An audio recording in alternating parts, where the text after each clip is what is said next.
여러분 안녕하세요. 반갑습니다. 오늘도 우리 주님께서 부어주시는 놀라운 은혜와 참된 부흥의 능력이 가득 넘치기를 바랍니다. 함께 찬양하겠습니다.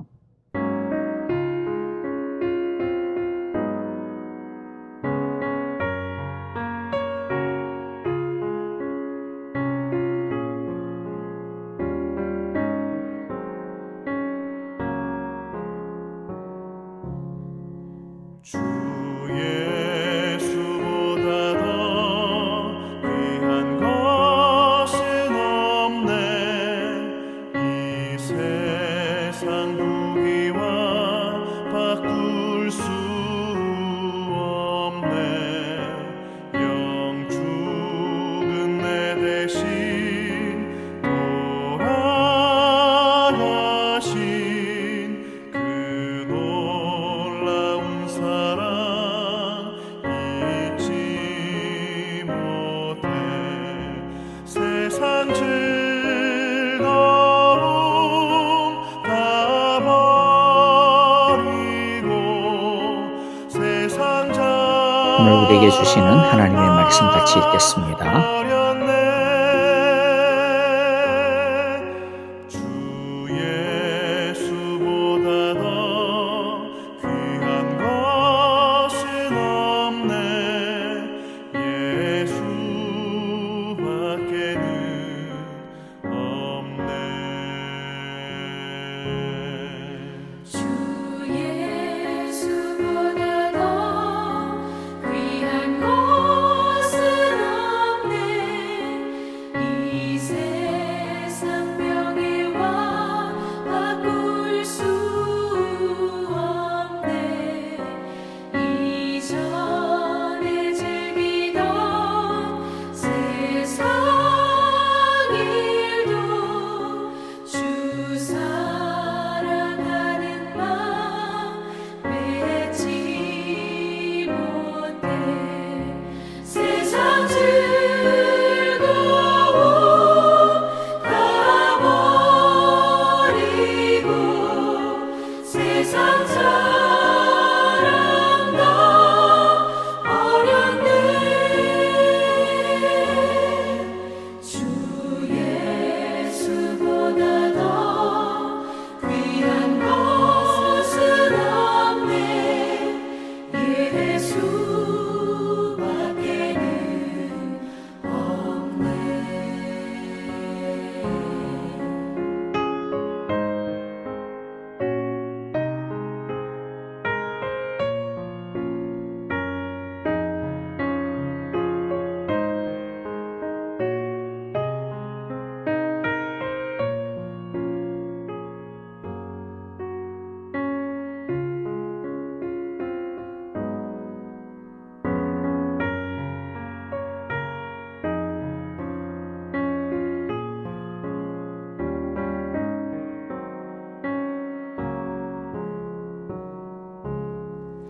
주 예수보다 더 귀한 것은 없네. 이 세상 행복과 바꿀 수 없네. 유혹과 핍박이 몰려와도 주 섬기는 내 맘 변치 않아. 세상 즐거움 다 버리고 세상 사랑 다 버렸네. 주 예수보다 더 귀한 것은 없네. 예수밖에는 없네.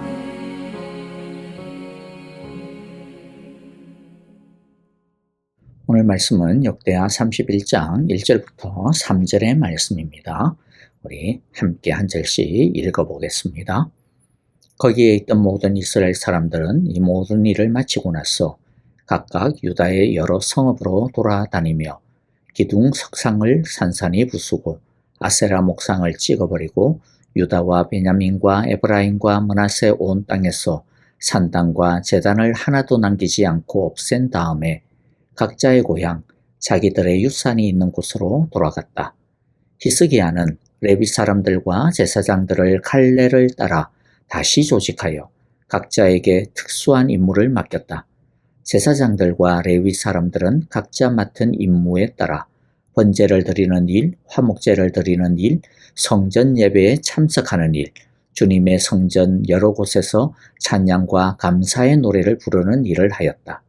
왕도 자기가 죽대 가운데서 아침 저녁으로 드리는 번제에 쓸 짐승을 바치게 하고 또 안식일과 초하루와 기타 절기의 번제에 쓸 짐승을 바치게 하였으니 모두 율법에 규정된 대로 하였다. 아멘. 어제 우리가 살펴본 바와 같이 유월절 행사는 대박이었습니다. 비록 아쉬움은 좀 있었어요. 히스기야는 북쪽의 이스라엘 백성들도 다 함께 유월절을 지내기를 원했음에도 대다수는 무시하고 적은 소수만이 동참을 하였고 또 유월절을 지키는 데 있어서 좀 덜어 실수도 있었습니다.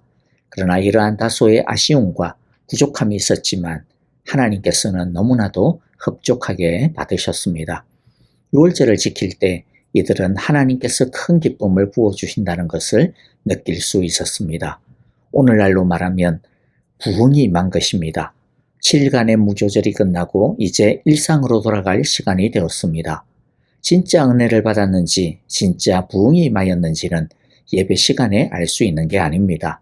그것을 알 수 있는 것은 예배 후의 일상 속에 있습니다. 오늘날 우리도 마찬가지입니다. 예배 시간에는 좋은 분위기며 좋은 음악이며 좋은 설교며 이런 것들을 통해 우리의 기분이 고양이 됩니다. 감동도 있고요. 눈물과 뜨거운 함성도 있습니다. 모든 것을 믿을 만한 믿음도 있는 것 같고 모든 것을 순종할 수 있을 헌신도 넘쳐 흐르는 것 같습니다. 그런데 이것이 진짜냐 아니냐는 그 예배의 열기가 식은 다음에 보여집니다. 그 기도의 눈물이 마른 다음이요. 그 찬양의 열광이 가신 다음이며 그 헌신의 흥분이 가라앉은 다음입니다. 그 은혜가 진짜인지 아닌지는 예배당을 나서고 주차장을 나서고 주일을 지났어입니다. 그 말씀의 감동이 진짜 자기 것인지 아니면 그때의 분위기에 불과한 것이었는지는 예배당을 나와 친교실에서 차 안에서 각자의 가정에서 일터에서 이 세상 속에서 그 말씀의 감동이 인격과 삶의 변화를 보이느냐 아니냐에 달려 있습니다. 히스기야의 유월절의 부흥은 그냥 감동과 흥분이 아니었고 진짜 부흥이었습니다. 왜냐하면 이 유월절의 은혜를 시작으로 주목할 만한 변혁이, 갱신이, 대각성 운동이 지속이 되었기 때문입니다. 오늘 31장은 흔히 히스기야의 개혁운동 또는 히스기야의 부흥이라고 불리는 파트입니다. 어떠한 개혁과 부흥, 대각성이 있었는지 이제 우리가 함께 살펴보겠는데요. 오늘날 우리에게 어떤 의미가 있는지, 오늘 우리는 어떠한 대각성이 있어야 하겠는지 생각해보고 결단하는 시간들이 되기를 바랍니다. 내용이 조금 길어질 수 있기 때문에 오늘은 첫 번째 개혁과 두 번째 개혁의 내용만을 다루고 내일 다시 이어서 4절부터 세 번째 개혁을 다루도록 하겠습니다. 첫 번째 개혁은 우상을 제거하는 것이었습니다. 1절을 다시 읽습니다. 거기에 있던 모든 이스라엘 사람들은 이 모든 일을 마치고 나서 각각 유다의 여러 성읍으로 돌아다니며 기둥 석상을 산산히 부수고 아세라 목상을 찍어버리고 유다와 베냐민과 에브라임과 므낫세 온 땅에서 산당과 제단을 하나도 남기지 않고 없앤 다음에 각자의 고향 자기들의 유산이 있는 곳으로 돌아갔다. 참된 은혜, 부흥이 임하면 제일 먼저 일어나는 변화는 회개입니다. 우상을 제거한다는 것은 단순히 어떤 신상이나 동상, 제단을 없앤다는 것 이상입니다. 이스라엘 백성들이 우상을 섬긴 이유가 있습니다. 나만 잘 살게만 해줄 수 있다면 그게 뭐든 나를 잘 살게 해줄 수 있는 그게 최고다. 그게 진짜 신이고 그게 진짜 하나님이다 라고 하는 소위 말해서 번영신앙, 축복신앙입니다. 그들에게 중요한 것은 하나님을 섬기고 사랑하는 것, 하나님의 말씀을 따라 사는 것, 하나님의 나라를 이루는 것이 아니라 그냥 나를 잘 살게 해주라, 나를 이 땅에서 평안하게 해주라, 나를 이 땅에서 건강하게 해주라, 나를 이 땅에서 오래 살게 해주라, 나를 이 땅에서 좀 잘 나가게 해주라 라고 하는 것이었습니다. 그래서 그들은 온갖 신들을, 그것도 당시 잘 나가는 나라의 신들을 따라가는 것이 유행처럼 번져 있었습니다. 왜냐하면 잘 나가는 나라의 신들이니까 그 신들은 뭔가 힘이 있겠지. 그러면 우리가 그 신들을 섬기면 우리도 잘 나갈 수 있겠지 라고 하는 마음이 있었던 것이죠. 그런데 이런 우상의 제단을 부순다라고 하는 것은 바로 그러한 번영의 신앙에서 돌이키겠다라고 하는 것입니다. 그 길을 버리고 하나님을 섬기는 신앙으로, 하나님을 따르는 신앙으로, 비록 이 세상에서 세상 나라들보다 좀 못한다 하더라도 하나님만을 사랑하겠노라 라고 하는 것이 바로 우상의 제단을 부수는 것입니다. 이처럼 신앙의 노선을 바꾸는 것, 하나님 중심으로 하나님을 자신의 주로 확실하게 섬기고 따르기로 하는 것, 삶의 방향을 완전히 하나님께로 돌이키는 것, 이것이 진짜 회개인 것입니다. 그러므로 오늘 우리 안에는 버려야 할 우상의 제단이 없는지 돌아보는 시간이 되기를 바랍니다. 우리 안에는 번영신앙, 세상적인 축복을 추구하는, 이게 사실 진짜 세상 축복을 추구하는 이게 진짜 세속주의입니다. 이러한 세속주의 신앙이 없는지 우리 돌아보기를 바랍니다. 오늘도 예배를 통하여서 비록 우리들이 이 세상에서 좀 부족하고 모자란다 하더라도 그럼에도 불구하고 오직 하나님만을 사랑하고 오직 하나님의 말씀을 따르고 오직 하나님의 나라를 일구며 살아가는 기로 우리 회개하는 그러한 시간들이 되어지기를 간절히 바라고 기도합니다. 두 번째 개혁은 지속적인 예배의 정상화입니다. 2절과 3절인데요. 다시 한번 읽어보면 히스기야는 레위 사람들과 제사장들을 갈래를 따라 다시 조직하여 각자에게 특수한 임무를 맡겼다. 제사장들과 레위 사람들은 각자 맡은 임무에 따라 번제를 드리는 일, 화목제를 드리는 일, 성전 예배에 참석하는 일, 주님의 성전 여러 곳에서 찬양과 감사의 노래를 부르는 일을 하였다.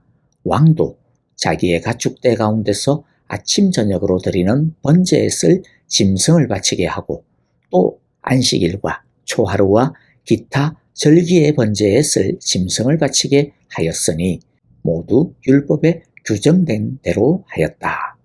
히스기야는 유월절과 무교절을 성공적으로 한번 치러낸 것으로 끝내지 않았습니다. 그것은 시작이었습니다. 이제 이 예배가 지속이 되어야 하고 상시적이 될 수 있도록 해야 합니다. 그동안 성전의 문도 닫히고 제단도 무너지고 제사도 드려지지 않고 있다 보니까 제사장이나 레위 사람들의 역할과 임무의 체계가 엉망이 되어 있었습니다. 히스기야는 무너진 예배의 체계와 질서를 정비합니다. 왜냐하면 그렇게 함으로써 성전의 기능이, 제사의 기능이 상시적으로 제대로 굴러갈 수 있게 있기 때문이죠. 뿐만 아니라 제도만 정비한 것이 아닙니다. 실제적으로 제사를 드리려면 뭐가 필요합니까? 제물이 반드시 필요합니다. 백성들이 자신들의 필요를 따라 제사를 드릴 때는 백성들이 제물을 준비해 오죠. 하지만 하나님께 드리는 제사는 그러한 제사만 있는 것이 아닙니다. 성전에는요, 매일 아침 저녁으로 번제를 드려야 해요. 이것을 상번제라고 합니다. 또 안식일과 초하루에 드리는 이것을 월삭이라고 하는데요. 이런 월삭, 그리고 또 절기마다 번제를 드려야 합니다.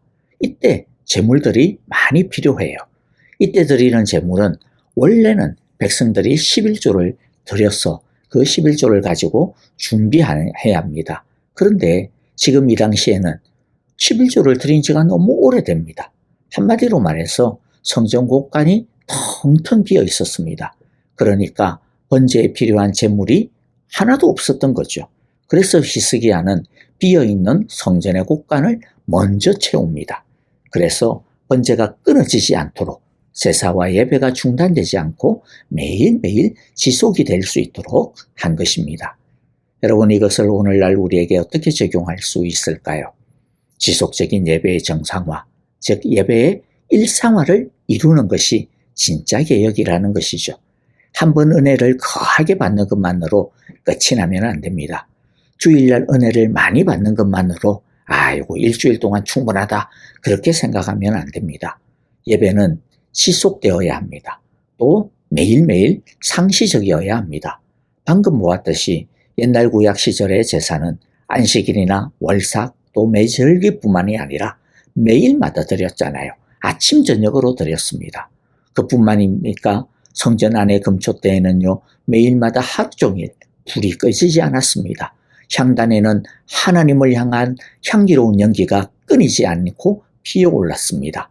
떡상의 떡은 늘 신선하게 유지되었습니다. 찬양대의 찬양은 끊이지 않고 울려 퍼지고 있었습니다. 히스기야는 그동안 끊어져 있던 이 매 시간의 예배가 다시 지속이 될 수 있도록 개혁의 박차를 가한 것이죠. 우리의 찬양도 기도의 향기도 말씀의 제물도 매일 계속 피어올라야 합니다.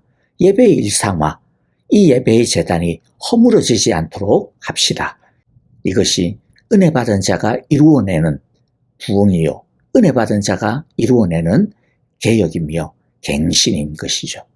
이제 오늘 말씀을 마무리합니다. 진짜 은혜 받은 사람은 변합니다. 진짜 은혜 받은 증거는 예배당이 아니라 일상 가운데서 나타납니다. 은혜는 우리의 속 사람을 변화시킵니다. 그리고 우리의 변화된 속 사람은 우리의 인격과 생각, 말과 삶의 기준을 변화시키고 삶의 양식과 행동의 변화를 일으킵니다. 우리에게 이른 진짜 은혜가 진짜 부흥이 임하기를 간절히 바라고 기도합니다. 오늘의 말씀처럼 우리의 우상을 제거합시다. 번영이 하나님 노릇하게 만들어서는 안 됩니다. 세속적인 축복이 세속주의가 우리의 하나님이 되면 안 됩니다. 하나님이 우리의 하나님이어야 합니다. 하나님이 우리의 주인, 우리의 왕이셔야 합니다. 예배가 지속되어야 하고 일상적이어야 합니다. 예배의 일상화가 무너지면 우리의 삶의 중심도 무너질 수밖에 없습니다. 예배의 일상화가 은혜의 일상화요, 능력의 일상화의 비결입니다. 우리의 매일 예배, 주일 예배를 통해 히스기야처럼 참된 부흥의 은혜가 임하게 되시기를 간절히 기도하고 축복합니다. 아멘. 오늘 우리에게 주신 귀한 말씀들 마음 가운데 새기면서 주여 우리에게 참된 부흥의 은혜를 주소서라고 우리 함께 기도하기를 원합니다. 또 교회와 형제자매들을 위하여서 간절하게 기도해 주시고요. 특별히 우리 아프신 성도님들 위하여서 주여 당신의 은혜로 고치시고 능력 있게 하시고 치유하소서라고 기도해 주시고요.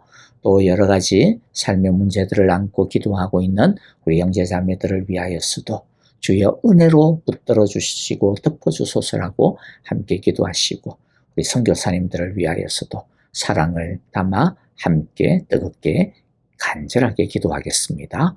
함께 찬양하며 기도합니다. 나아가게 하시옵소서. 주여 주의 일을 이 수년 내에 부흥케 하시옵소서. 이 수년 내에 나타내시옵소서. 진노 중에라도 긍휼을 잊지 마시옵소서. 이 땅에